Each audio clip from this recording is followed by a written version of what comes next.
Bonjour, je suis ravi de vous retrouver pour ce nouveau journal. Nous sommes le jeudi 12 mai, voici les titres de l'actualité. L'établissement français du sang lance un nouvel appel aux dons. Une campagne de communication vient d'être lancée pour attirer de nouveaux donneurs. Les réserves de sang ont diminué ces dernières semaines. Et même en Vendée où la mobilisation est généralement importante, la collecte de produits sanguins supplémentaires est utile pour répondre aux besoins des autres régions. Les footballeurs de Luçon, à la veille d'un match capital, ils reçoivent ce vendredi l'actuel 3e du classement, Orléans. Et la victoire est quasi obligatoire pour espérer une montée en Ligue 2. Luçon qui n'a pas gagné en championnat depuis 2 mois. Et puis nous embarquerons à la fin de ce journal avec un équipage qui sera dimanche sur la lagune de Venise. Au départ de la Voga Longa, 2 bateaux vendéens seront présents avec des équipes de rameurs composées principalement de femmes qui ont combattu un cancer. Mais d'abord, pour commencer ce journal, le projet de loi travail était encore au cœur des discussions ce jeudi à l'Assemblée nationale. Après le recours au 49.3, la motion de censure contre le gouvernement déposée par les Républicains et l'UDI était débattue en cette fin d'après-midi dans l'hémicycle, puis soumise ensuite au vote des députés. Une motion qui n'a pas recueilli le nombre de voix suffisant pour faire tomber le gouvernement. Nous y reviendrons plus largement dans une prochaine édition. Et pendant ce temps-là, les opposants à la loi El Khomri continuent de se mobiliser dans la rue pour demander le retrait du texte. Le trafic des trains a notamment été perturbé dans la région après des dégradations à la gare de Nantes et la présence de manifestants sur les voies. À La Roche-sur-Yon, un rassemblement à l'appel de 4 syndicats et des représentants de lycéens et d'étudiants était organisé en cette fin d'après-midi, place Napoléon. À 17h, ils étaient entre 100 et 200 rassemblés. Faible mobilisation donc. Mais 2 autres journées d'action sont prévues la semaine prochaine avec une nouvelle manifestation jeudi prochain à La Roche-sur-Yon. Les syndicats seront également mobilisés mardi pour maintenir la pression sur le gouvernement. Mardi, on réunit les sections syndicales, on discute avec eux aussi des modalités d'action, d'éventuelles reconductions aussi de la grève, d'organisation d'assemblée générale, et puis on va aller distribuer le midi, l'après-midi, sur les ronds-points, à la sortie des entreprises, en centre-ville, pour justement préparer le 19 pour que ce soit un mouvement important et très fort. Pour sauver des vies, donnez votre sang. Ce message, vous l'entendez peut-être depuis ces derniers jours. L'EFS, l'établissement français du sang, vient de lancer une campagne nationale de promotion. Il a besoin de reconstituer ses stocks faibles en ce moment. Le département est plutôt bon élève en la matière puisque les Vendéens sont parmi ceux qui se mobilisent le plus pour donner leur sang. Mais il faut pallier les besoins des autres départements. 650 dons sont nécessaires chaque jour dans la région. Apolline Laurent. 15 minutes, c'est le temps qu'il faut pour être prélevé de 450 000 litres de sang lors d'un don. Un geste simple, rapide et solidaire qui est presque devenu un réflexe pour certains habitants d'Aubigny-les-Clouseaux. Je devrais faire plus souvent, mais voilà, dès que je peux, j'y vais. C'est une habitude que j'ai prise il y a quelques temps et qui permet de donner un coup de main sans que ça coûte rien, quoi. C'est quelque chose d'assez naturel finalement. Ça fait longtemps que je le fais, j'essaye de le donner régulièrement. C'est une façon comme une autre de donner un petit peu de soi pour aider les autres. Et puis voilà, j'ai un groupe sanguin qui est relativement recherché, l'hôpital me relance régulièrement. Car en ce moment, dans la région des Pays de la Loire, certains groupes sanguins manquent à l'appel. Il s'agit des groupes A-, B- et O-. L'établissement français du sang a lancé sa campagne nationale cette semaine, mais les Vendéens ne sont plus à convaincre. Récemment, lors du congrès annuel de l'association Don du sang, la Vendée a même reçu la Palme d'Or du nombre de donneurs par collecte de sang pour l'année 2015. Une belle réussite que le docteur Guibert explique très simplement. L'esprit convivial associatif en Vendée marche beaucoup. Et à savoir que la Vendée exporte quand même énormément de sang vers l'Île-de-France et quelquefois dans la région PACA. Sur les 118 donneurs en moyenne par collecte, l'association Don du sang constate tout de même qu'une partie de la population n'est pas très représentée. On espérait avoir maintenant quand même plus de jeunes qui viennent pour donner leur sang. Parce que bon, les jeunes viennent, mais en petite quantité encore. Avec les jours fériés et autres vacances scolaires, les besoins en sang mettent les réserves sous tension partout en France.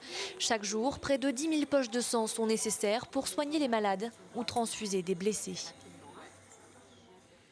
Les actes homophobes ont diminué l'an dernier en France. D'après le rapport annuel que vient de publier SOS Homophobie, une baisse en trompe-l'œil selon l'association, car les insultes et les agressions envers les homosexuels avaient fortement augmenté ces dernières années avec le débat autour du mariage pour tous.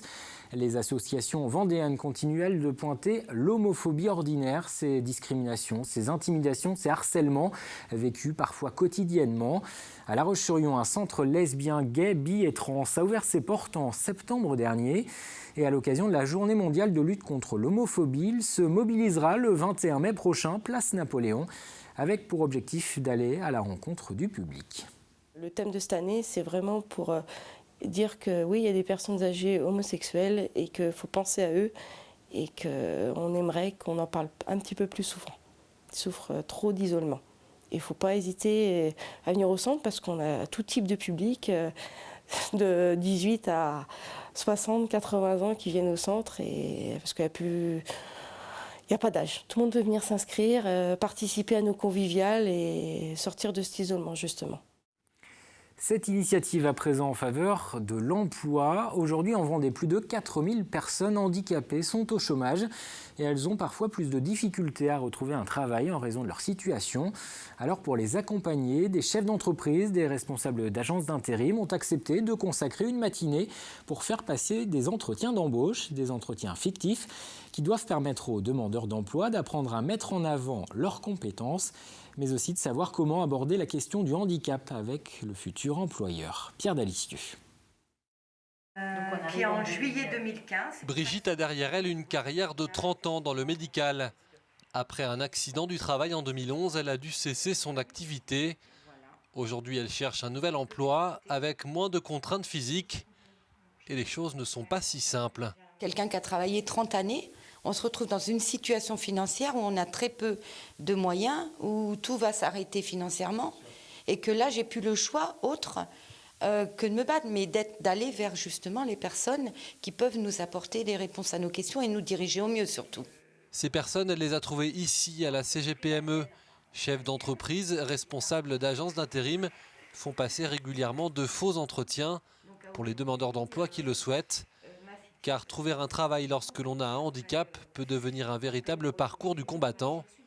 Cette gérante d'une agence d'intérim connaît bien le problème pour y être régulièrement confrontée. On va avoir un candidat qui va avoir des compétences. Nous, notre objectif, c'est de le vendre. On le vend et il y a un moment, il va falloir quand même qu'on dise à l'entreprise utilisatrice, c'est une personne qui a une reconnaissance en RQTH. Alors déjà, les gens, c'est quoi une RQTH ? C'est une reconnaissance travailleur handicapé. Ah, mais qu'est-ce qu'il a ? Si je vous l'ai proposé, c'est qu'il a les compétences, il est adapté au poste. Donc ne vous inquiétez pas. Le but de ces matinées est donc de donner les clés à ce public qui parfois ne sait pas comment aborder le handicap, lors d'entretiens par exemple.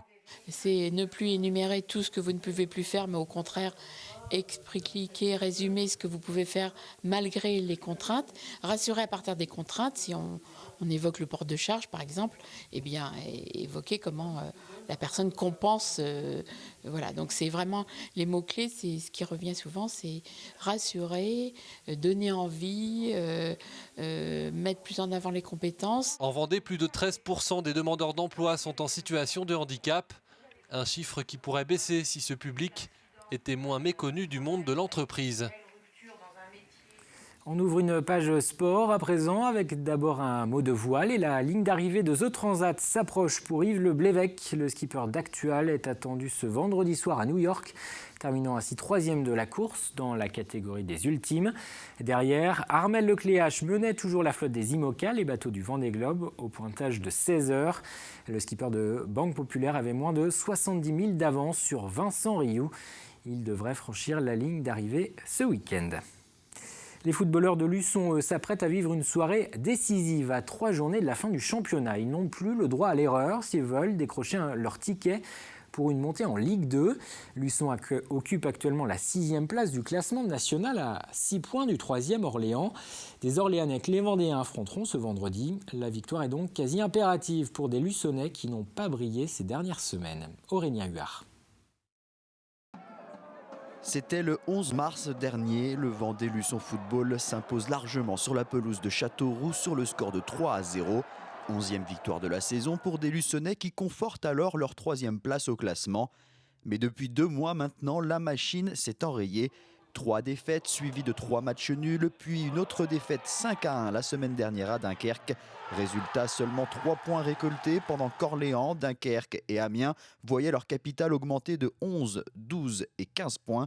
Une série noire qui a éloigné les Vendéens du podium et de la Ligue 2. Je pense qu'on n'avait pas forcément plus le niveau que ça pour jouer le haut de tableau. On y a cru, on était au taquet. À un moment donné, le taquet a lâché. Donc voilà, ça ne s'est pas joué à grand-chose. Je pense que voilà, les quelques matchs à domicile, les quelques décisions arbitrales, notre maladresse récurrente devant le but a fait que voilà, ça a tourné en notre défaveur. Maintenant voilà, on est les premiers responsables, on en est conscient. Par rapport à l'année dernière où on était ceux qui chassaient le podium, on s'aperçoit que c'est compliqué d'être sur le podium pendant longtemps et d'être chassé. Donc voilà, c'est comme ça malheureusement. À 3 journées de la fin, il reste encore un maigre espoir de retrouver la 3e place et cela passe par un succès face à Orléans. Orléans qui jouait en Ligue 2 la saison dernière occupe justement cette fameuse 3e place. Je m'attends à un combat athlétique, physique. C'est une équipe qu'on a bousculée à l'aller. On aurait dû encore un match qu'on aurait dû remporter d'ailleurs, où on a fait un match nul. C'est vrai qu'il y a encore mathématiquement la possibilité, mais bon, on reste très conscient de la situation. Hein. Je pense qu'on a fauté déjà depuis un petit moment, donc voilà, il y a quand même 3 équipes devant nous, ça reste potentiellement très minime comme possibilité, quoi. Pour ne rien arranger dans cette fin de saison difficile, beaucoup d'absences sont à déplorer côté Luçonnais. Au moins 6 joueurs sont forfaits pour le match face à Orléans pour cause de blessures.